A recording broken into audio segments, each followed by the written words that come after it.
اس صورت کے بہت سارے فضائل بھی ہیں۔ رسول اللہ صلی اللہ علیہ وسلم نے ارشاد فرمایا کہ قل هو اللہ احد ثلث القرآن، آپ صلی اللہ علیہ وسلم نے فرمایا کہ یہ صورت 1/3 قرآن ہے۔ حضرت قتادہ ابن نعمان رضی اللہ تعالیٰ عنہ سے روایت ہے کہ ایک شخص رات کو قل هو اللہ احد کی بہت کثرت سے تلاوت کرتے تھے جادو سے بچنے کے لیے، تو رسول اللہ صلی اللہ علیہ وسلم کو بتایا گیا ان کے بارے میں، جس نے بتایا وہ سورہ یعنی قل هو اللہ احد کی اہمیت کو کم سمجھ رہے تھے، وہ سمجھ رہے تھے کہ یہ صرف سورہ اخلاص پڑھتے ہیں اور کوئی صورت نہیں پڑھتے۔ تو جب نبی صلی اللہ علیہ وسلم کو بتایا گیا تو آپ صلی اللہ علیہ وسلم نے فرمایا انہا لتعدل ثلث القرآن، یہ 1/3 قرآن کے برابر ہے، یعنی یہ صورت معمولی نہیں ہے، ہلکی نہیں ہے۔ یہ صحیح بخاری میں یہ روایت مذکور ہے۔ اور حضرت ابو سعید خدری رضی اللہ تعالیٰ عنہ سے ایک روایت ہے، وہ اس میں ہے کہ ایک شخص رات کو صرف سورہ اخلاص کی تلاوت کیا کرتے تھے نماز میں، تو ان کی شکایت لگائی گئی نبی صلی اللہ علیہ وسلم سے۔ شکایت لگانے والے نے یعنی شکایت لگانے والے کا مقصد شکایت نہیں تھا، ایک علمی بات پر مطلع ہونا مقصد تھا، تو انہوں نے نبی صلی اللہ علیہ وسلم کو بتایا کہ یہ صرف سورہ اخلاص پڑھتے ہیں، یعنی وہ بھی سمجھ رہے تھے کہ یہ تو ایک چھوٹی سی صورت ہے اور بھی قرآن پڑھنا چاہیے۔ تو آپ صلی اللہ علیہ وسلم نے اس موقع پر بھی فرمایا کہ انہا لتعدل ثلث القرآن، فرمایا کہ یہ صورت 1/3 قرآن کے برابر ہے، یعنی یہ صورت معمولی صورت نہیں ہے۔ حضرت عائشہ رضی اللہ تعالی عنہا سے روایت ہے کہ آپ صلی اللہ علیہ وسلم جب بستر کی طرف جاتے تو آپ صلی اللہ علیہ وسلم قل هو اللہ احد، قل اعوذ برب الفلق، قل اعوذ برب الناس، یہ تینوں صورتیں پڑھ کے اپنے ہاتھ پہ پھونک مارتے اور اپنا ہاتھ پورے جسم پہ پھیر لیتے۔ یہ اہتمام آپ صلی اللہ علیہ وسلم نے اس وقت فرمایا جب آپ صلی اللہ علیہ وسلم پر جادو ہوا، اس کے بعد آپ صلی اللہ علیہ وسلم کا ہمیشہ یہ معمول رہا ہے۔ یہ بھی صحیح بخاری کی روایت ہے۔ صحیح بخاری کی ایک اور روایت میں ہے کہ حضرت عائشہ رضی اللہ تعالی عنہا فرماتی ہیں کہ ایک مرتبہ رسول اللہ صلی اللہ علیہ وسلم نے جہاد کے لیے ایک لشکر بھیجا، تو اس میں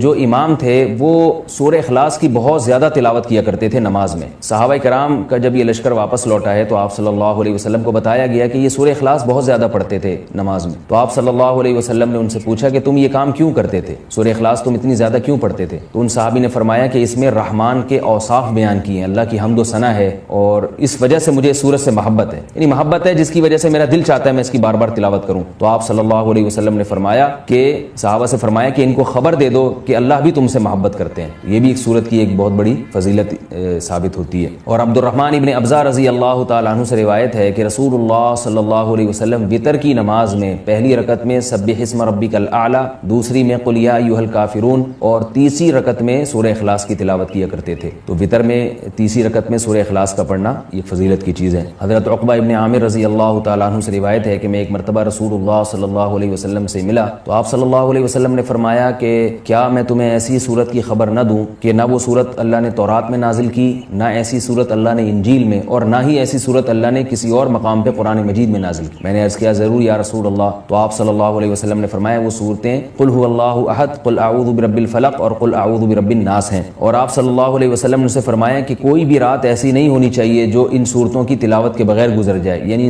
ہر رات میں یہ تینوں صورتوں کی تلاوت لازمی کیا کرو۔ تو عقبہ ابن عامر رضی اللہ تعالیٰ عنہ فرماتے ہیں پھر پوری زندگی مجھ سے کبھی بھی ان تینوں صورتوں کی تلاوت رات میں نہیں چھوٹی اور کبھی بھی ناغہ نہیں ہوا۔ اور حضرت ابو ہریرہ رضی اللہ تعالیٰ عنہ سے ایک اور روایت ہے کہ رسول اللہ صلی اللہ علیہ وسلم نے کسی شخص کو قل اللہ احد کی تلاوت کرتے ہوئے دیکھا تو آپ صلی اللہ علیہ وسلم نے فرمایا کہ واجب ہو گئی۔ صحابہ نے پوچھا یا رسول اللہ کیا چیز واجب ہو گئی؟ آپ نے فرمایا کہ اس کی تلاوت کرنے والے کے لیے جنت واجب ہو گئی۔ یہ تو اس صورت کے کچھ فضائل تھے جو میں نے آپ کے سامنے بیان کیے۔ اس صورت میں ہمیں اسباق کیا ملتے ہیں؟ پہلی تو سبق ہمیں توحید کا ملتا ہے کہ اسلام توحید کے بغیر کامل نہیں ہے، بلکہ اسلام مقبول ہی نہیں ہے۔ آج بہت سارے لوگ اللہ تعالیٰ کو معبود تو کہتے ہیں مگر اللہ کے سوا مشکل کشا، حاضر ناظر اور مختار کل ایسے ایسے الفاظ ایجاد کیے ہوئے ہیں جو غیر اللہ پر بھی اس کا اطلاق کرتے ہیں۔ بعض لوگ قبر پرستی کا شکار ہیں، بعض لوگ رسول اللہ صلی اللہ علیہ وسلم کو عالم الغیب کہتے ہیں، حاضر ناظر کہتے ہیں، جبکہ ہمیں اس صورت میں کیا سبق مل رہا ہے کہ اللہ یکتا ہے، اس جیسا کوئی بھی نہیں ہے۔ تو اللہ اگر مشکل کشا ہے، حاجت روا ہے، تو پھر اگر ہم مخلوق کو بھی مشکل کشا اور حاجت روا کہہ دیں تو اس کا مطلب یہ ہوا کہ مخلوق بھی اللہ جیسی ہے۔ اس لیے کہ جو معبود ہے اس کی دو بنیادی صفات ہیں، علم اور قدرت۔ معبود میں دو چیزوں کا ہونا ضروری ہے، یعنی آپ جس کی عبادت کرتے ہیں اس میں دو صفات کا اعلیٰ وجہ الکمال ہونا ضروری ہے۔ ایک یہ کہ اس کی قدرت کامل ہو، وہ جو چاہے کر سکتا ہو، اور اسے اس کا علم کامل ہو، جیسے کہ قرآن مجید میں آتا ہے اللہ الذی خلق السبع سماوات ومن الارض مثلہن یتنزل الامر بینہن لتعلموا ان اللہ علی کل شیء قدیر وان اللہ قد احاط بکل شیء علما۔ اس آیت کا حاصل کیا ہے کہ اللہ نے اس پوری کائنات کو اس لیے بنایا تاکہ اللہ کے بارے میں دو چیزوں کا لوگوں کو یقین آ جائے۔ ایک یہ کہ